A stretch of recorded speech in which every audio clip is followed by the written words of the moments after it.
Rahim. Today I wanted to review what we have learned thus far about quadratic functions, about graphing quadratic functions.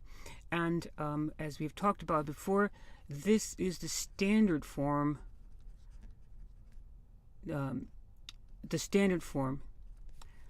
of writing a quadratic function. Now, in this standard form, x, that's the variable, of course, right? The x is the variable, and that's the input, so to speak. And f of x, which is another way of writing y, is the output.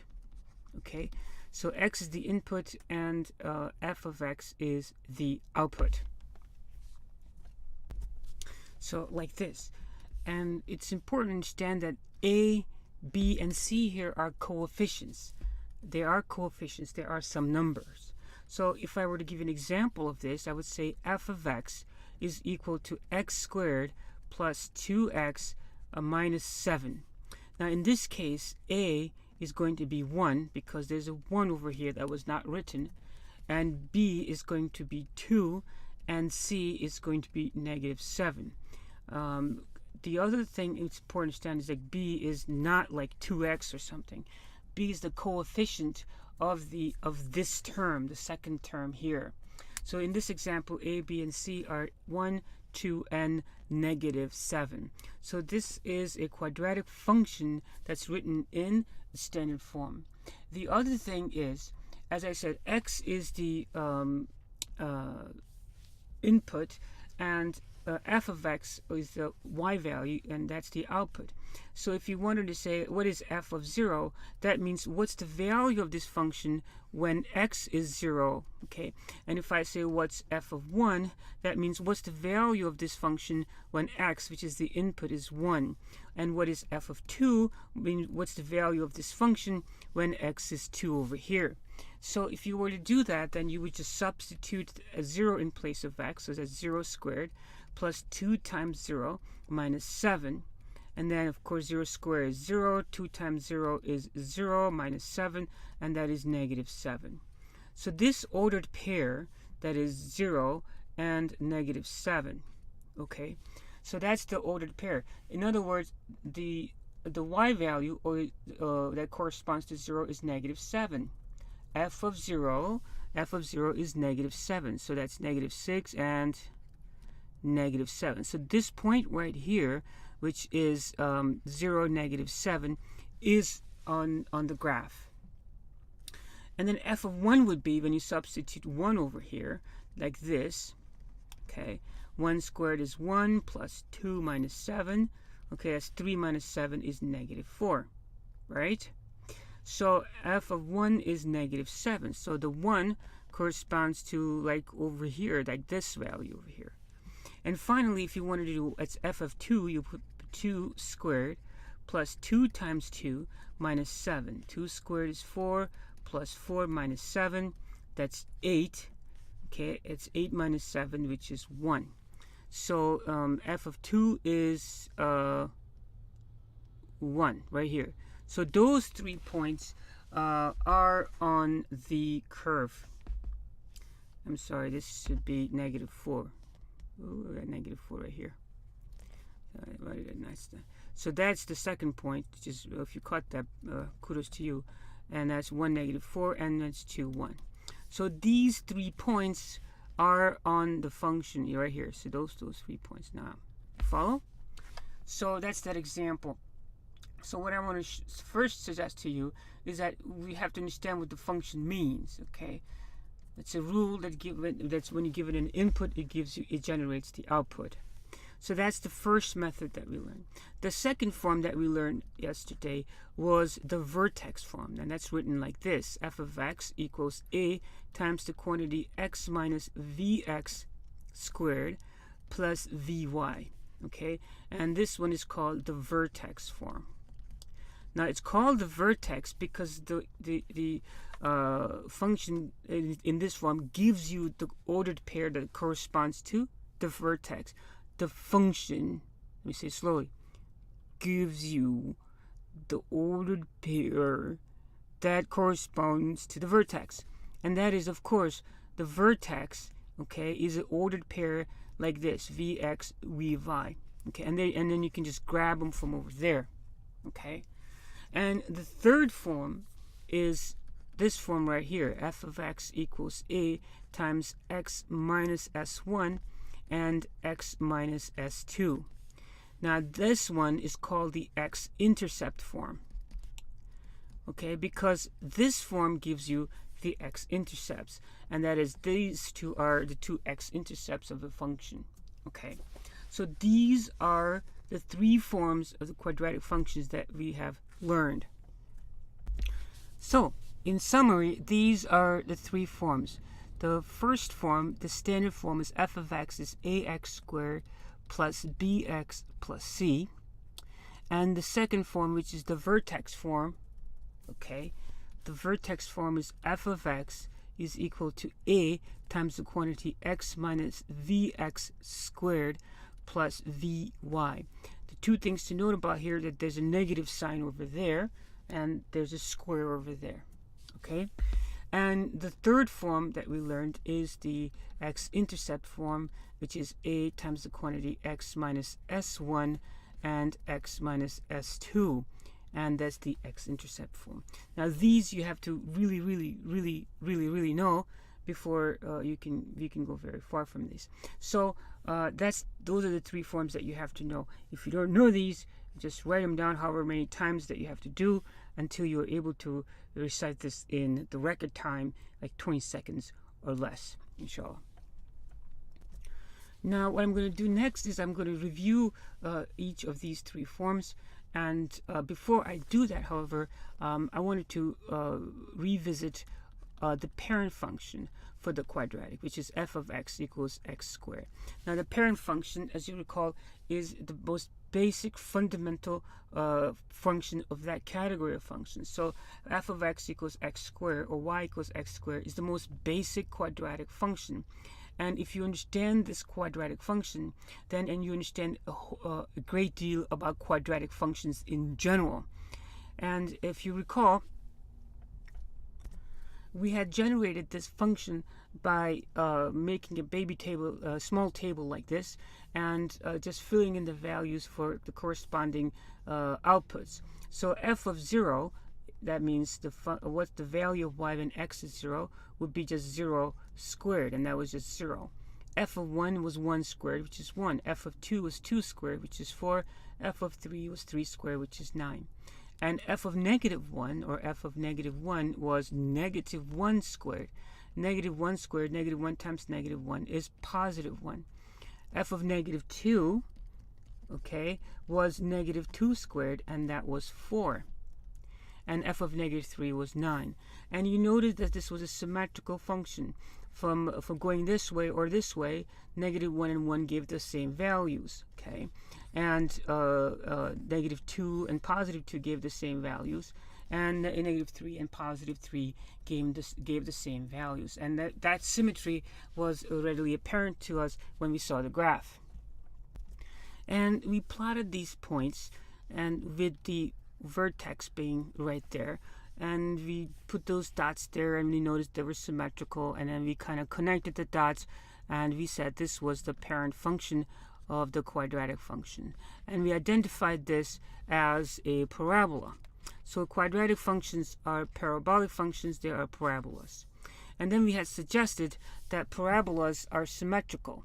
In other words, there is a line of symmetry like this, okay? It doesn't have to be that bad, that big, right? So you can draw a line of symmetry like this over here. That means half of the graph is here, half of the graph is over there. Okay. Now it has this line of symmetry, and or you can call it the axis of symmetry. The axis of symmetry is a vertical line, and all vertical lines have equations that go like this. So this vertical line has equation that is x equals 0. A vertical line that goes through this number right here, which is like 7, that line has equation x equals 7. Right? All vertical lines have equations of x equals something. So this, we had said, is the axis of symmetry. Okay? Now the vertex here you can give the vertex an ordered pair, and that vertex is 0, 0. So what's the vertex of this parabola? It's 0, 0.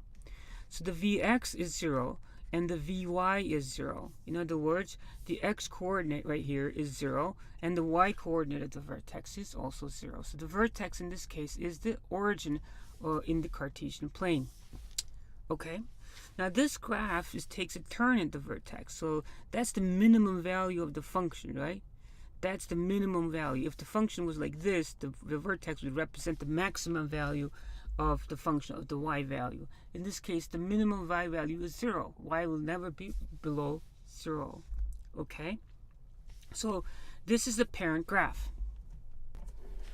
And from the parent graph, we learned several other things. We said, okay, f of x, if the function was negative x squared, that would be like the mirror image of the parent graph, like this. And we said that f of x of 1/2 x squared will be a graph that would be like go up slower like that. It would be a chubbier graph like this. Okay.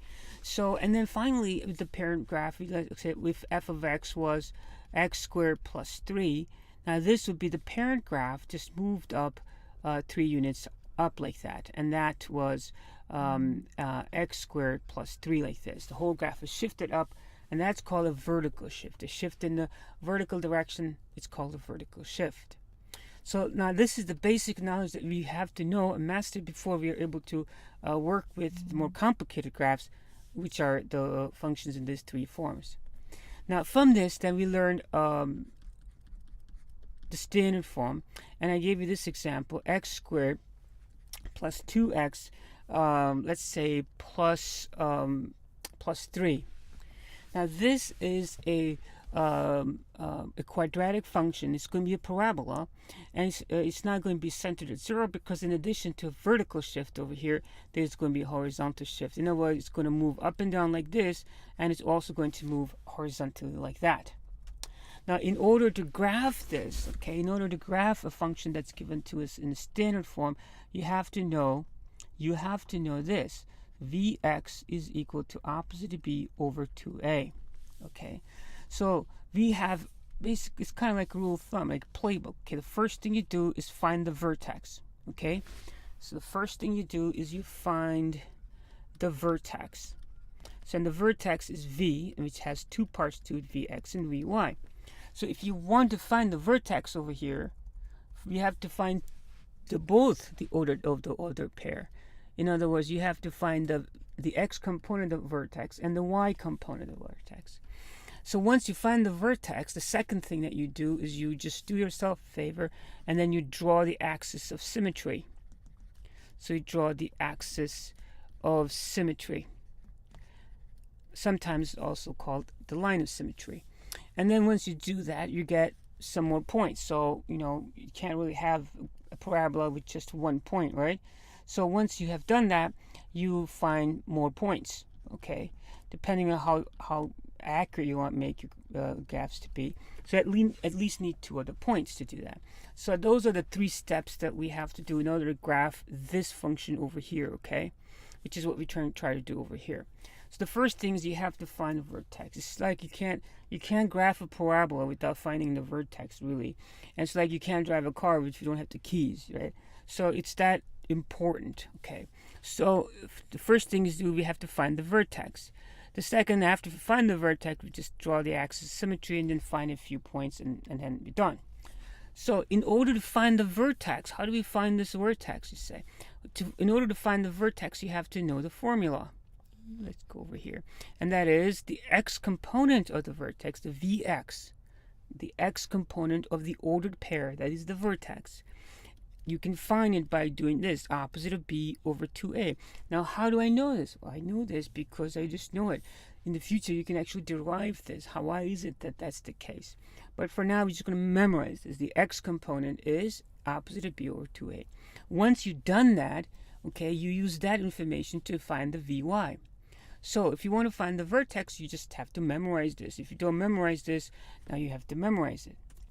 So let's find the Vx over here. Then it will be, watch. Now, opposite of b. Now, what is b for this function, okay? Okay. The b for this function is 2. So you have to take opposite of 2, okay? opposite of 2 over 2 times a. And a here is 1. Okay, so that's negative 2 over 2 times 1 is 2. A is 1, remember. So negative 2 divided by 2, depending on which planet you're from. But over here, it's negative 1, okay? So negative divided by a positive is negative. So negative 2 divided by 2 is negative. So negative 1, okay? So now we found the Vx. Now Vx is just the x value of the vertex. It's an x value.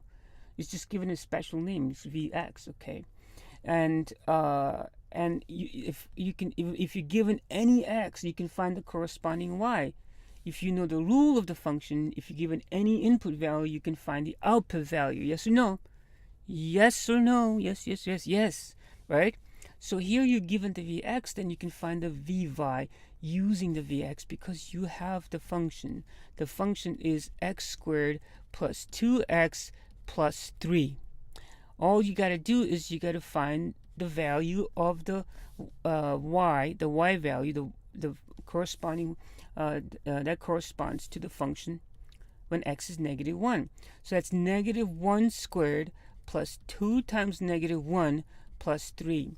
So I'm substituting over here negative 1 in place of x. Now, I'm substituting it right there in place of x. Now, it's very important to use these parentheses, okay?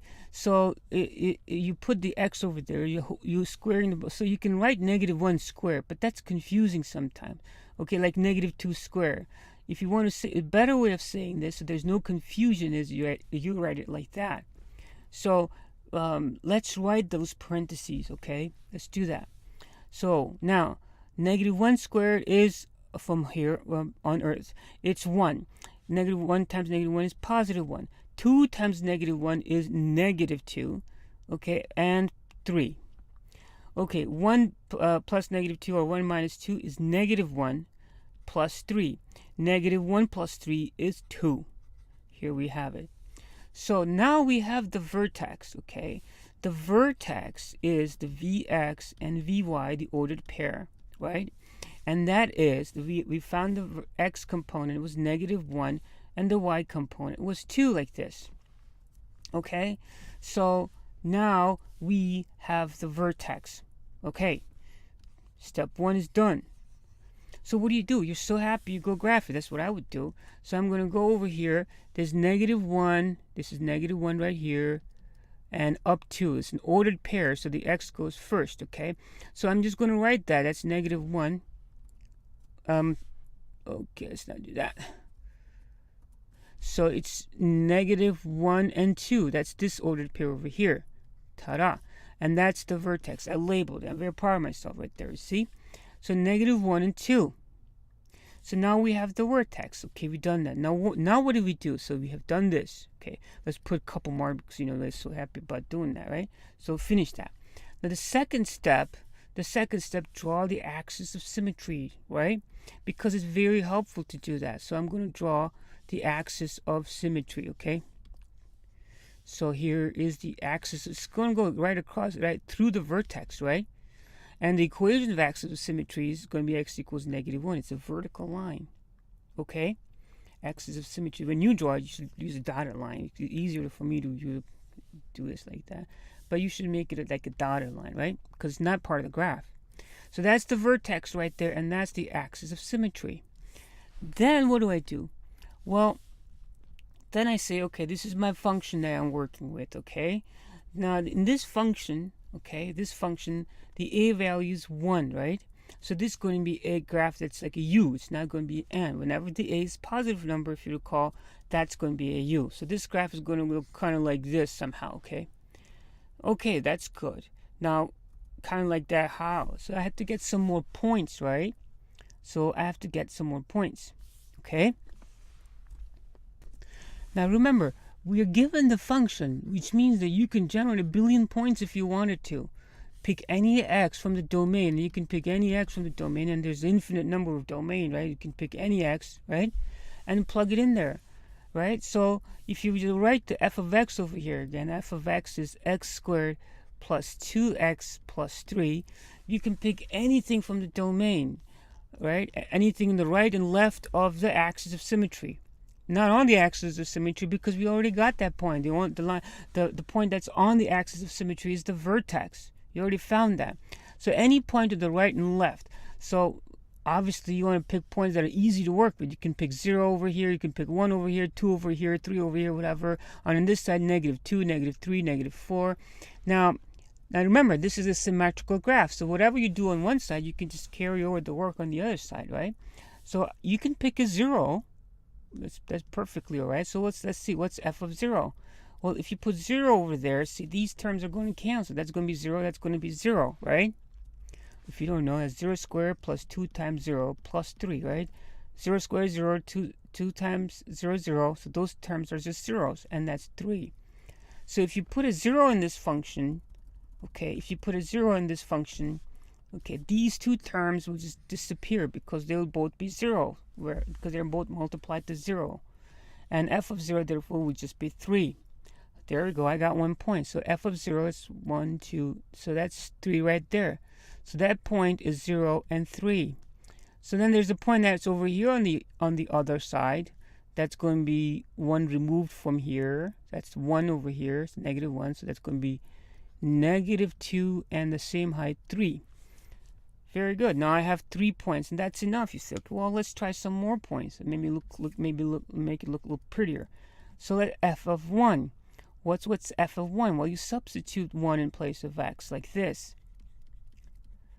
So that's 1 plus 2 plus 3.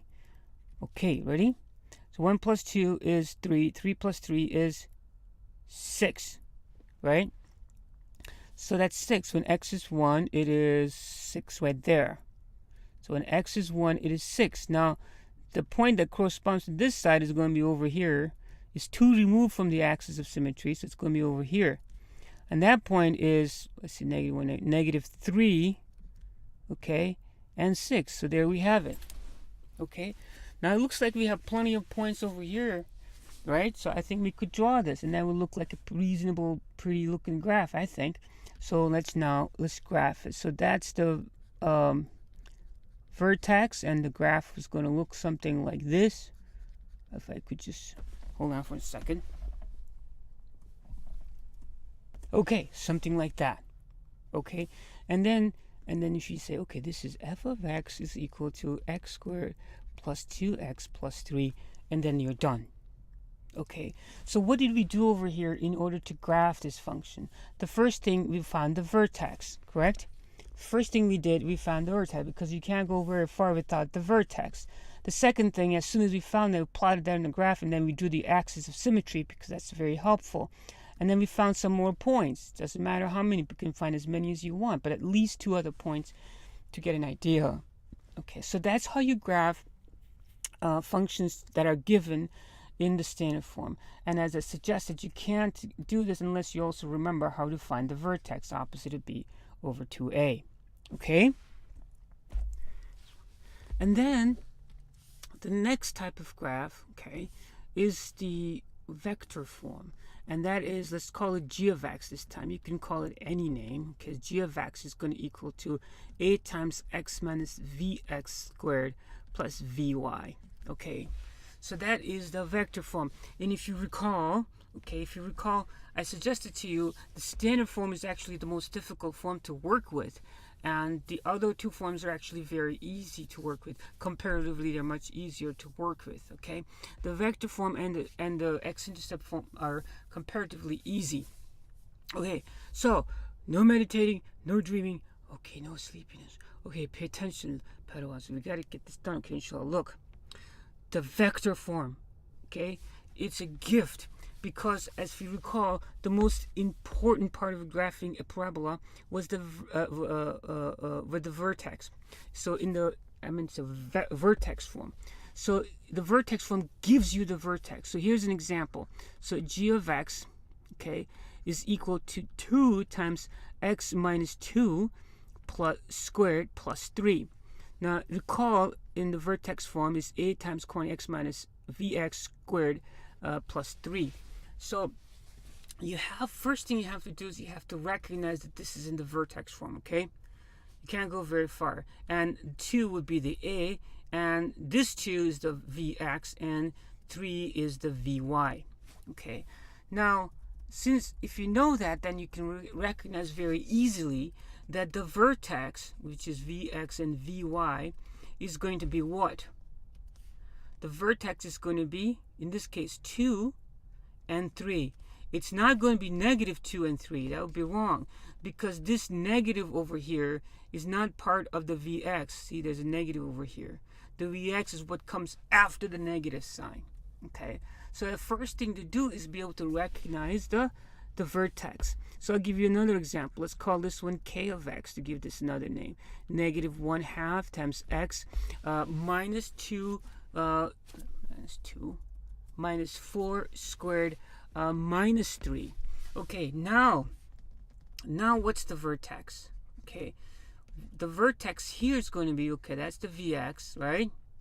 It's going to be 4, and the Vy is going to be what? Vy is plus over there, so you have to make this a plus, and that's a negative 3. So Vy is negative 3. Okay, there's a plus here and a minus there. Okay, all right, I'll give you another example over here. Let's try this one. Let's call this one p of x. Why not? So it's 5 times x plus 3 squared minus 4. Okay, now in this case, a is 5. Okay, so it's going to be a u. All right, the a is negative 1/2. So this is an end-looking quadratic function, parabola. So a is 5. Now what's the vertex over here? Okay, the Vx is negative 3, because you would have to think of this like 5 times x minus 3 squared, okay? And the Vy is going to be plus negative 4, okay? So the Vx is actually negative 3, because that has to be negative in this form, okay? And the Vy, okay, that has to be positive, and change that to like that. So the ordered pair that corresponds to the vertex is negative 3 and negative 4 in this case. So the first thing is you have to be able to recognize the vertex, because of the sign. It can be confusing sometimes. So okay, now let's back to the example that we have here. So here in this case, g of x equals 2 times the quantity x minus 2 squared plus 3. So the vertex is 2 and 3. So let's graph it. So it's 2 and 3. So that is going to be 2 and 3, and that is my vertex. I'm sticking by it. Okay, now this graph then is going to be a u, right? Because a is positive. The second step was to draw the axis of symmetry, or the line of symmetry. So let's do it. So now I have the line of symmetry. And if somebody asked you, if somebody just happened to ask you, okay, what's the equation for the line of symmetry? Because every line has an equation, the 3 ways to write, right? What's the equation? The equation for the line of symmetry is x equals 2. It's a line. Every line has an equation. Vertical lines look like this. Horizontal lines look like that, with y equals 5. You follow? So this is a vertical line with an equation of 2. Now this graph, as we have suggested, is a u, because it's like this is going to end up looking something like that, right? Well, then we have to generate some points, correct? So then you have to generate some points on the right of the axis of symmetry, then on the left of axis of symmetry. So you can pick 3, you can pick 4, you can pick 5, you can pick 6, you can pick 20,000. We can pick 1, you can pick 0, you can pick whatever. Okay. Now I don't know about you, but you can pick anything. So let's see. What would I pick? I don't know. I might pick. I might pick 3. Let's just find out. What's g of 3? In other words, what's the value of the function? What is the y when x is 3? G of 3. That's what that means. That's 2 times 3 minus 2 squared plus 3. Okay? So, now that's 2 times 3 minus 2. That's 1 squared plus 3.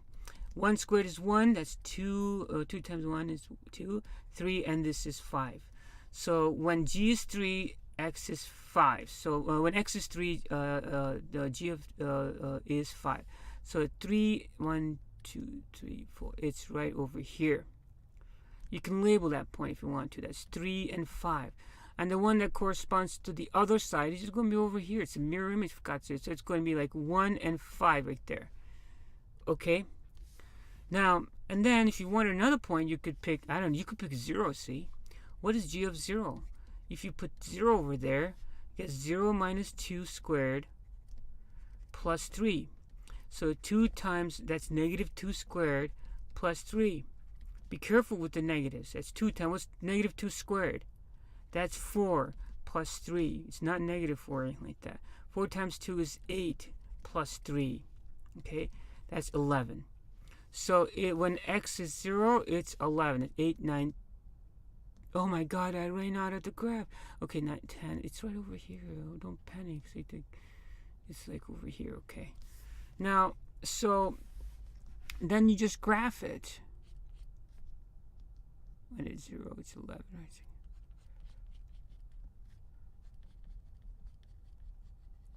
Like this. There you have the graph. Okay?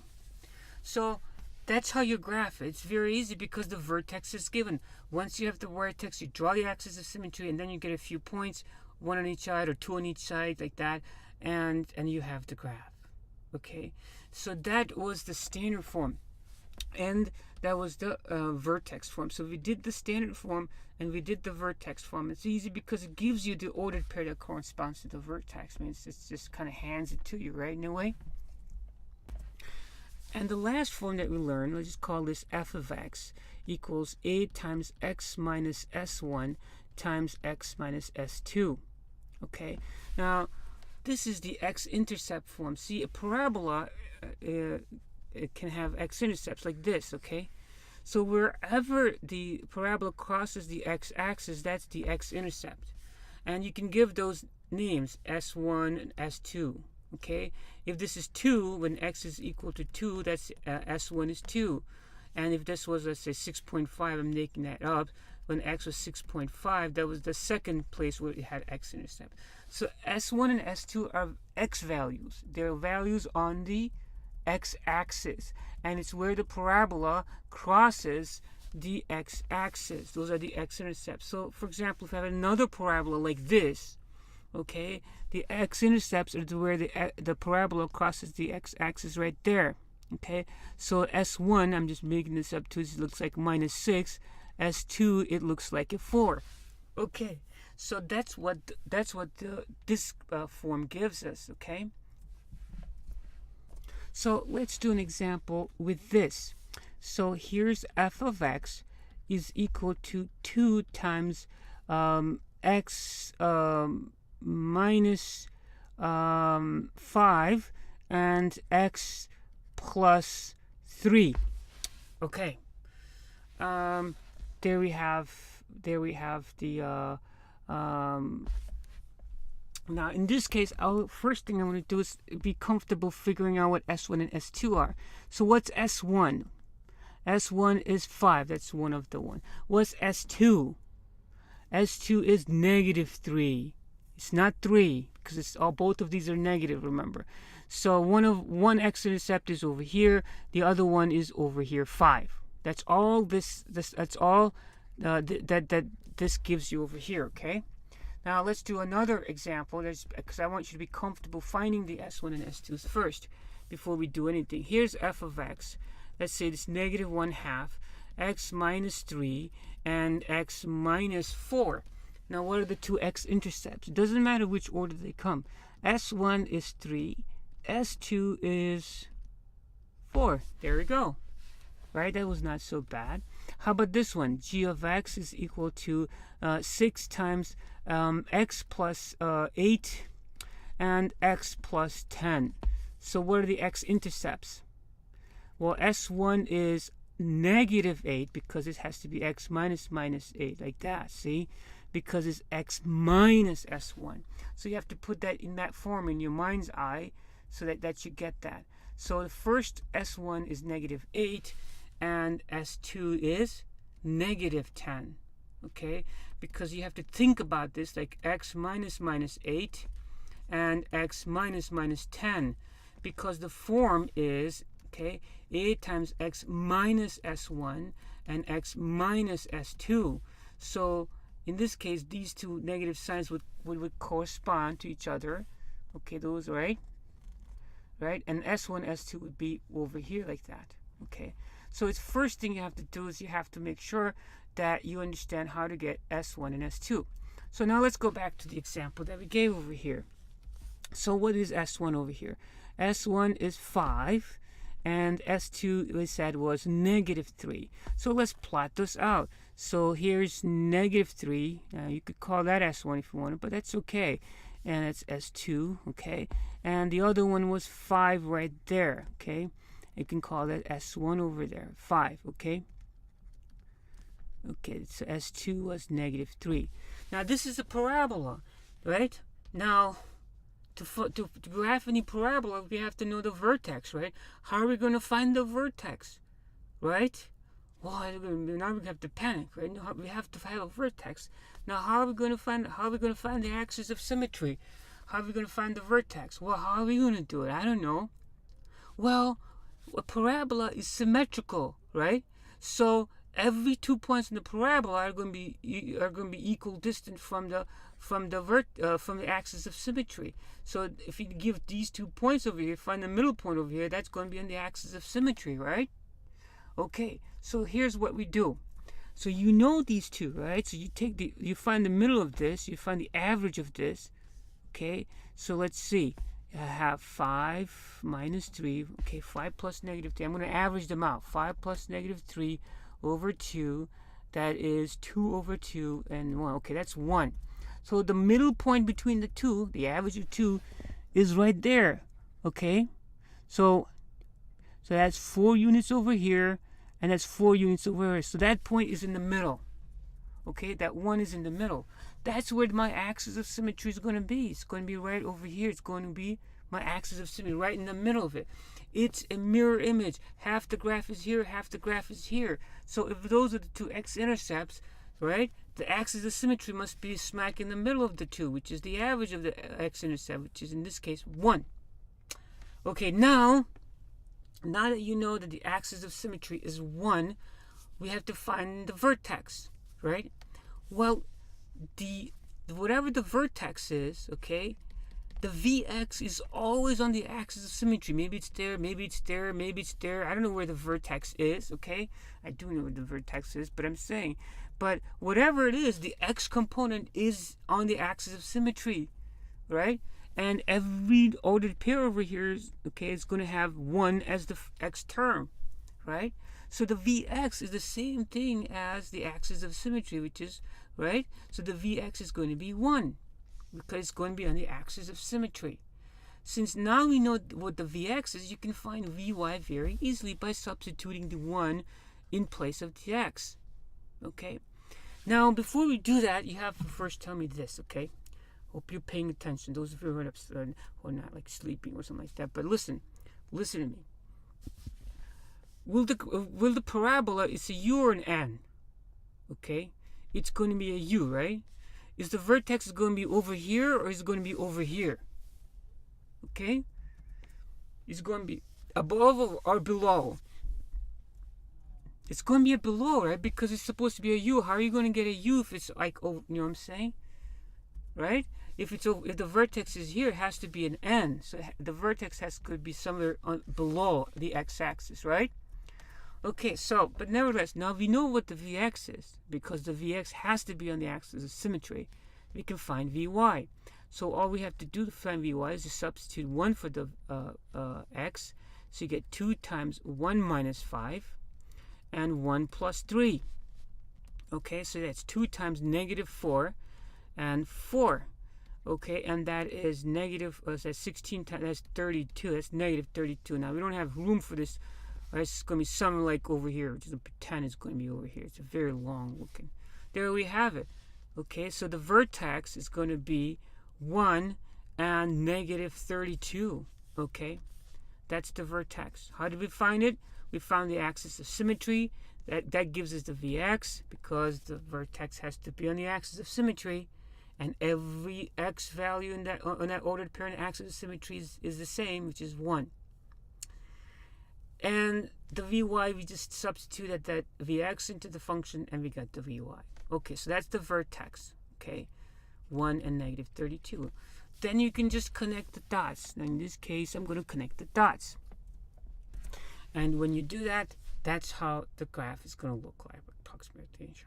Okay, so this is what we have learned so far, and we're going to elaborate on this and make this knowledge firm in our minds. Recall again in the summary, there are three ways to write quadratic functions. This is the standard form, and this is the vertex form, and this is the x-intercept form. Okay, and there are different approaches to graphing each different one. With the standard form, you have to remember the way you find vertex, first finding the vx, which is opposite of b over 2a. From there you find the vy, and then you graph the function. The vertex form is easy because it gives you the vertex, and you go from there. The x-intercept form gives you the two x-intercepts. From there you can get the axis of symmetry, and then the vertex will be on the axis of symmetry, so you know what the vx is going to be. It's going to be the same thing as axis of symmetry, and then you can find the vy and graph it that way. Okay, I hope that you appreciate that, and inshallah next time we shall elaborate on this. Until then, as-salatu was-salamu ala rasulillah, walhamdulillahi rabbil alameen. Assalamu alaikum.